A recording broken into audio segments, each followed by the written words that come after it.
പ്രിയമുള്ള പ്രേക്ഷകരെ നമസ്തേ. നാം ഇവിടെ ചർച്ച ചെയ്യുന്നത് നിങ്ങളുടെ ഈ ആഴ്ച എന്ന വിഷയമാണ്. വാരഫലമാകുന്നു.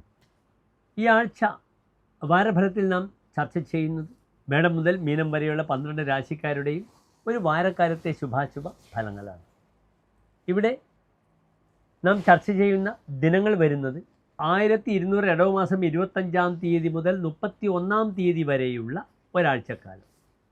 അതായത് 2025 ജൂൺ 8 മുതൽ ജൂൺ 14-ാം തീയതി വരെയുള്ള ഞായറാഴ്ച മുതൽ ശനിയാഴ്ച വരെയുള്ള ശുഭാശുഭ ഫലങ്ങളാകുന്നു.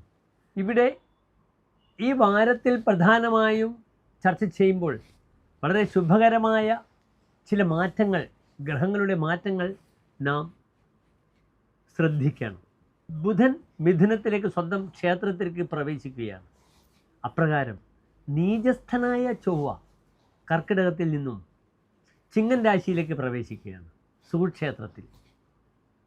ശുക്രൻ മീനത്തിൽ നിന്നും മേടത്തിലേക്ക് പ്രവേശിച്ച് കഴിയുകയും ചെയ്തു.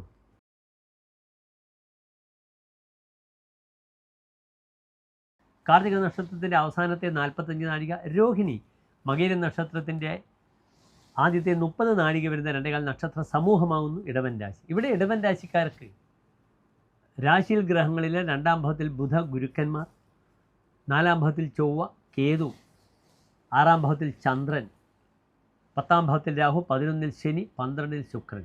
ഇടവൻ രാശിക്കാർ ശ്രദ്ധിക്കണം. വിഷാദം വരുന്ന വാരമാണ്. ശത്രുക്കൾ ധാരാളം വരുന്ന സമയമാണ്. നിസ്സാര സംഭവങ്ങൾ, അഭിപ്രായ വ്യത്യാസങ്ങൾ ഭാര്യയുമായും സഹോദരങ്ങളുമായും ഉണ്ടാകും. അമ്മ കാരണം, അമ്മയെ പ്രതി ഭാര്യയും ഭർത്താവും തമ്മിൽ കലഹിക്കുന്ന സമയമാണ്. അതിനാൽ മാതൃവിഷയത്തിൽ വളരെ ജാഗ്രത പാലിക്കുക. അമ്മയെ ശുശ്രൂഷിക്കുവാനുള്ള അവസരം നഷ്ടപ്പെടും ഇടവൻ രാശിക്കാർക്ക്. മാതൃശീല തദ്വൽന, അമ്മയെ പരിചരിക്കാൻ പറ്റില്ല എന്നാണ് പറഞ്ഞിരിക്കുന്നത് ചമത്കാര ചിന്താമണി. 6 ചന്ദ്രൻ വരുമ്പോൾ റിബോജായതേ വിഗ്രഹേണാഭി രാജ ജിതാസ്തഹി ഭൂയോ വിധോ സമ്പദന്തി, ശത്രു വരും, ശത്രുവിനെ ജയിക്കും, എന്നിട്ട് മുന്നോട്ട് പോകുമെന്നാണ് പറഞ്ഞിരിക്കുന്നത്. ശത്രുക്കൾ നിഷ്പ്രഭരാവും. പ്രതാപോജ്വല, തൻ്റെ പ്രതാപത്തിലൂടെ തൻ്റെ ഉജ്ജ്വലമായ അവസ്ഥ വരാം. ശത്രു സംഹാരത്തിന് നല്ലതാണ്. ശുക്രൻ 12-ൽ നിൽക്കുമ്പോൾ അനാവശ്യമായ ഭോഗസുഖങ്ങൾക്കായി കാശ് ചെലവാക്കേണ്ടി വരും. വളരെ സെൻസിറ്റീവായി, വളരെ ഇമോഷണലാവും. ചില സൗഹൃദങ്ങൾ തകർന്നു പോകും. അതോടുകൂടി താൻ തളർന്നു പോകുന്ന ഒരവസ്ഥ വരും. സന്താന വിഷയങ്ങൾക്ക് നല്ല സമയമാണ്. മക്കൾക്ക് ഉപരിപഠനം, അവരുടെ വിദേശവാസം, അവരുടെ പഠന വിഷയങ്ങൾ, അതിനായുള്ള സാമ്പത്തികമായ തീരുമാനങ്ങളോ അത് നടപ്പിലാക്കുന്ന വാരമാകുന്നു ഇത്. തനിക്കും ധനപരമായ സ്രോതസ് നന്നായി വരും. ബുധൻ ധനാധിപനായി വ്യാഴത്തോടുകൂടെ നിൽക്കുന്നു. എന്നോട് ക്ഷമിക്കണം, ഞാൻ ആദ്യം സൂചിപ്പിച്ചു ഇടവൻ രാശിയിൽ ഗ്രഹങ്ങളില്ല. ഇടവൻ രാശിയിൽ സൂര്യനുണ്ട്. ആ സൂര്യനും അനാവശ്യമായ ഉദ്വേഗങ്ങളാണ് ഉണ്ടാവുക. പലപ്പോഴും തന്നെ ഫാമിലി ലൈഫിൽ ഭാര്യ വീട്ടുകാരൊക്കെ വന്ന് ഇടപെട്ട് എന്തെങ്കിലും അനാവശ്യമായ വിവാദങ്ങളുണ്ടാകും. സ്വത്ത് സംബന്ധമായ തർക്കങ്ങൾ ഉണ്ടാകാം. അത് രണ്ടും ശ്രദ്ധിക്കണം. തനുസ്തോരവിസ് തുങ്കയഷ്ടി വിധത്തെ മനസ്സന്തമേ ധാരദായാതവർഗാൽ, തൻ്റെ മനസ്സ് തപിക്കും ഭാര്യയെയും ബന്ധുക്കളെയും ചിന്തിച്ചുകൊണ്ട്. വവുപീഡ്യതയെ വാദപിത്തേന നിത്യം, തനിക്ക് വാദപിത്തങ്ങളെ കൊണ്ടുണ്ടാകുന്ന രോഗങ്ങളുണ്ടാകും. സവൈ പര്യടൻ, അയാൾ സഞ്ചരിക്കും. ഹാസവൃദ്ധി പ്രയാ, അയാൾക്ക് ഉയർച്ചയും താഴ്ചയും ഉണ്ടാകും. ഇവിടെ ശ്രദ്ധിക്കണം, ഇടവൻ രാശിക്കാർക്ക് ഈ ഒരു വാരം മാത്രം നല്ലതല്ല. കാത്തു നിൽക്കണം. ശുക്രൻ ഇടവൻ രാശിയിലേക്ക് വരുന്ന വാരം വളരെ ഗുണമായിരിക്കും. അടുത്ത വാരം ഇപ്പോൾ ബുധനും വ്യാഴവും 2-ലുണ്ട്. 11-ൽ കർമാധിപന് ശനി, 11-ലാണ്, 10-ൽ രാഹുവാണ്. അതിനാൽ ഈ ശത്രുദോഷ സംബന്ധിച്ച ഈ ഒരു വിഷയം, ചന്ദ്രൻ്റെ 6-ാം ഭാവസ്ഥിതി, അനാവശ്യമായി കുടുംബത്തിൽ ശത്രുത വരും. സഹോദരങ്ങൾ പിണങ്ങി നിൽക്കും. ഭൂമിപരമായ വിവാദങ്ങൾ നന്നായി ഉണ്ടാകും. ഈ വാരം ഭൂമി വിവാദത്തിൽ ഒന്നും പോകരുത് ഇടവൻ രാശിക്കാർ. ക്ഷമാശീലനാണ് ഇടവൻ രാശിക്കാർ.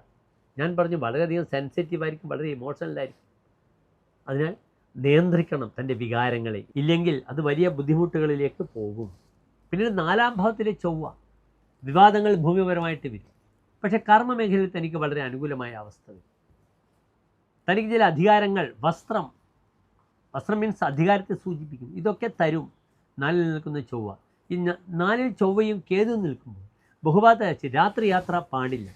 രാത്രി യാത്ര ചെയ്യുമ്പോൾ സുരക്ഷിതമായി യാത്ര ചെയ്യണം. അസമയത്തുള്ള യാത്ര പലപ്പോഴും ബുദ്ധിമുട്ടുകൾ, വന്യമൃഗങ്ങളെ കൊണ്ടുള്ള ബുദ്ധിമുട്ടുകളുണ്ടാകും.